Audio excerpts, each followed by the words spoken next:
going to warn you ahead of time, this video is a bit of a disaster. We started filming it last weekend with the intentions of posting it last Sunday, a little bit of a day in the life of us here in Costa Rica, and we just did a horrible, horrible job. At one point, we were even just listing our grocery list. I don't know what we were thinking.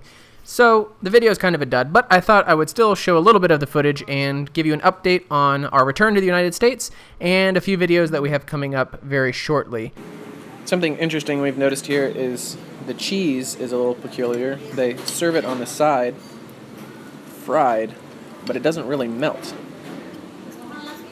It's like squeaky.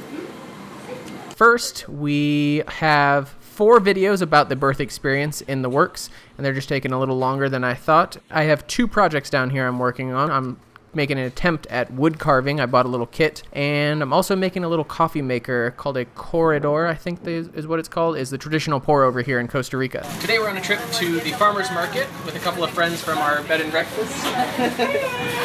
If the birth experience videos are not your thing, not to worry. We are going to be soon back in the United States. We officially have Hudson's birth certificate. I got that yesterday. Now we're waiting on our appointment at the embassy next Tuesday, and then we should be back in a week after that. So anywhere between a week or 2 weeks, we will be back stateside, and then we will start the hunt for the RV and the trailer. We got pico frias. How much are they?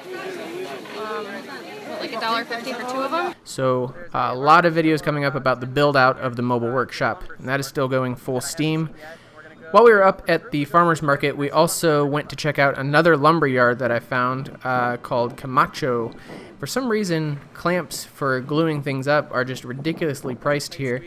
Even just a spring clamp that you would find at like Walmart for $1, like a plastic one, are $6 here at this Camacho store, and everything else is pretty reasonably priced, about what you'd expect or a little cheaper.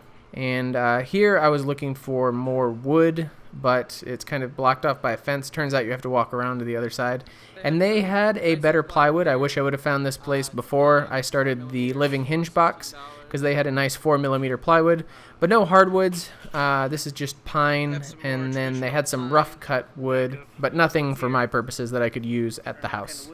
So our Airbnb host told us that we had to go to Joanna's for a meal, and we didn't quite know what that meant, but she said it's around the corner, white house with the black gate, no sign, just ring the bell, tell her I sent you, which sounds super weird, and it kind of is, but it was the most amazing meal that we've ever had, so we want to show you what it looks like. This is it. We just walked up and rang the doorbell, said we were here for dinner. We'll end with what I guess is just a reflection on the cost of living here. And it seems to me like the cost of services is extremely low. For example, my mom got an eye exam while she was here, and this cost $5.50 for a full eye exam. But to buy contacts costs just as much as they do in the States, because it's a brand name contact lens that they have to import. So it can certainly be cheaper to live here, but you have to buy goods that are produced here, like the produce truck that comes to our house every Monday and Wednesday. But anything imported is going to be exactly what you would spend in the States, or maybe even more. Thanks for watching. Bye.